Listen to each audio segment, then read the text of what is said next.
Morning. Okay, core workout today. Now, some of these you may have seen, some of them you may not have. Um, Anything that involves my leg being straight, you might see a little bend in my leg today. I have a knee thing happening, so I can't completely straighten my legs, so just be aware of that. But this is all stuff that you can do in a small space, get a good workout in. I'm going to go through a lot of exercises, so you may want to just pick out 5 or 6 at first that you want to do if you're not used to doing core workouts.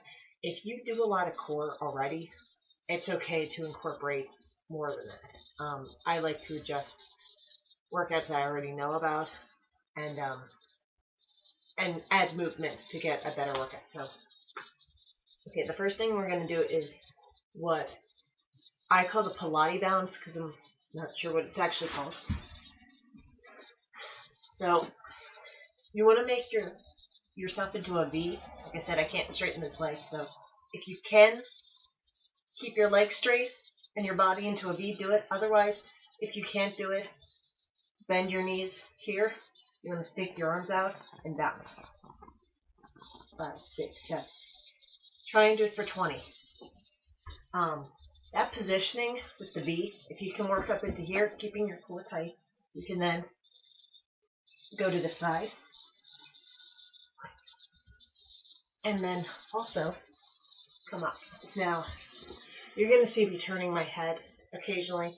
I'm going to do my best not to do it mid-exercise. Don't turn your head during these. Anything where your back, your shoulders, where your core is tight, you don't want to be moving your neck. It's a really easy way to tweak things in there. You don't want to do it. Okay. So you've got a couple variations of that. Next, we'll do the Russian twist. I use weights for these. You can use 2, 1. If you play derby, you can use your skate if that's heavy enough. The easy way, feet on the ground, a little bit of a lean back, tap, tap. If you don't have a weight or you're not strong enough yet, think about tapping your elbow to the ground. You're not quite getting down there, but you're close. You are not, your core stays tight and you twist. So your shoulders coming in between your knees. Okay? To make it harder, lift. You should really feel that in the obliques.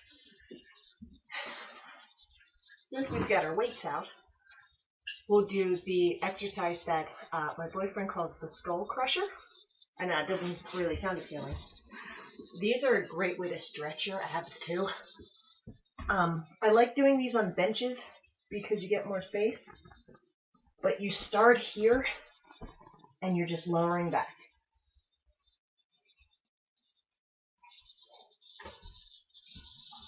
Here and dropping back.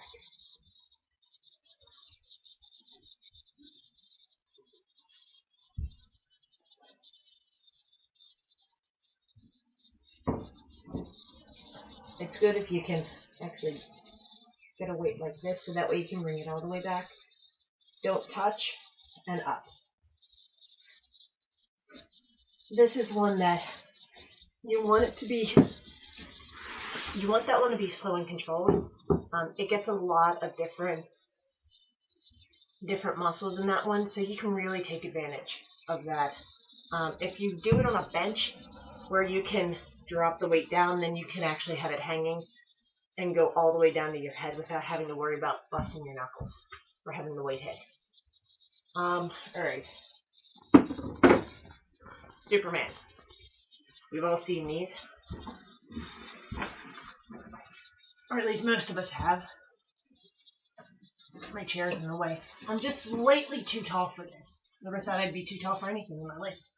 Here and up. Down. Up. Arms at a 90-degree angle. Up. You can work across your body by going Bring up the right arm and the left foot, or this way. All these exercises, if you're not used to core workouts, start with 15. If you are used to workouts, the harder ones, try and do 20. The easier ones, try and do 40. Okay, reach to the side. I know, really creative names on these, right? Knees up. And you are doing a torso twist on this. Just maneuvering your torso to the side and reaching for your ankle. On this one, it's really easy to strain your neck. You need to really focus on using your core there. Don't just slide your back along the floor. You want to have your back up just a little bit.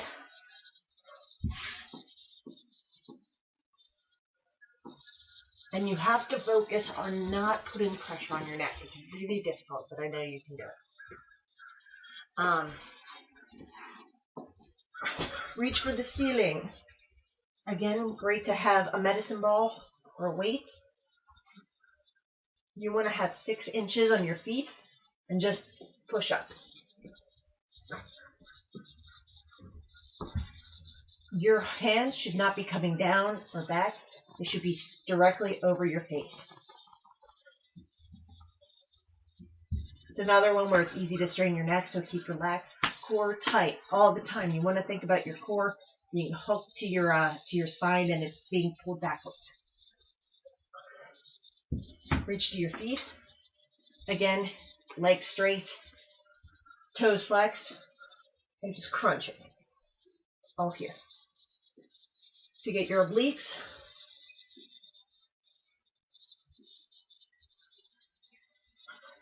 that's one that, for those of us who do abs a lot, it's really easy for like the first 10. So make sure you do more. Make sure you do 40 on that one.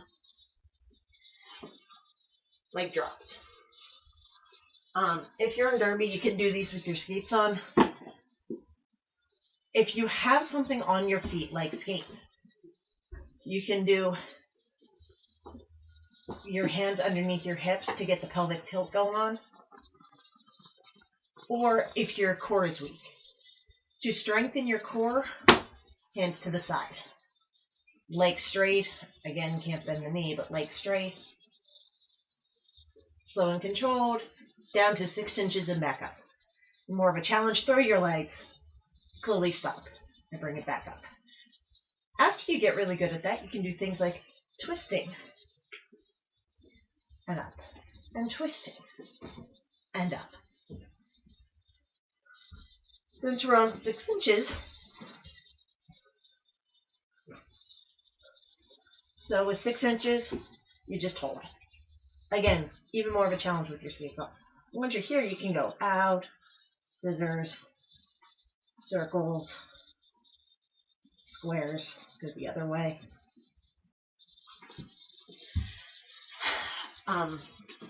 Keeping that 6-inch height and then moving your feet is a really good way to work all your stabilizers and also your lower back. A lot of times we forget about our lower back in this whole thing. When you're at the gym, don't forget to do workouts that work your lower back because your back muscles are just important to your core as your obliques. Real quick, before we go, if you have one of these, holy crap, use it. This is called a Bosu. Bosus usually run like $100. You can get them at Target for like 40, I think. Check them out online. It might be called something else as the generic, but this is a Bosu. The key is flat bottom, squishy ball on top. From here, you can bounce in the middle and try and do your Russian twist. If you have something you can throw, it's better if it's weighted. It's more of a challenge, but whew, it's all about balance and stability.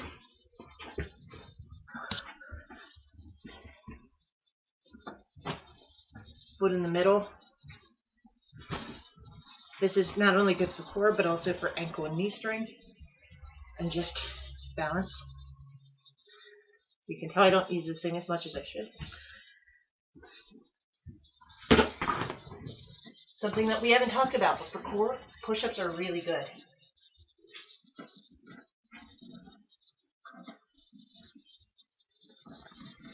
A Bosu push-up is even harder because you got to get the stability down. I wish I had a stability ball to show you other exercises. If you've got one of the round balls, there are a lot of things you can do with it. Not only push-ups, really tough on those, but if you put the round ball under your feet and then slide your feet in, or you can do planks with your foot on the ball. Use the Bosu to demonstrate that. It would just be like that. The reason it's difficult is because the ball wants to roll. All right, so I have given you an arsenal of core exercises that you can do in order to beef up your workouts. Remember, six-pack abs are not made in the gym. They're made in the kitchen, so make sure you're hydrating. Make sure you're getting enough protein. Make sure you're eating the right kind of carbohydrates, complex carbs from vegetables, not carbohydrates from bread. No sugar, high protein, vitamins. I can't even express how important that is. Me with my injury recovery, I'm waking up every morning to a concoction of Hydrate, the 24 Hydrate, and our Nightworks from Herbalife to help keep my blood flowing and my muscles relaxed. So you gotta find what works and keep doing it. Protein. Get those good fats in. All right, go kill some ab workouts, incorporate it into your routine. These are things you can do every day, even on your rest days. You can do a couple of these and switch them up. So don't always do all of them. Do like 6 or 7 a day and switch which ones you're doing. So that way you keep all the muscles confused and you're always working something different. You always want to work your lower back, your tummy, which is leg drops, the upper bed, skull crushers, and twisting, and the obliques. So there you go. Have an awesome week. If you have any questions or want any other exercises, K Gray, G-R-E-Y, activenutrition@gmail.com. I'll put that in the notes of the video too. So have an awesome week. Go kill it. And I am here if you need anything. Goals, nutrition, motivation, support. Do it. You get some water.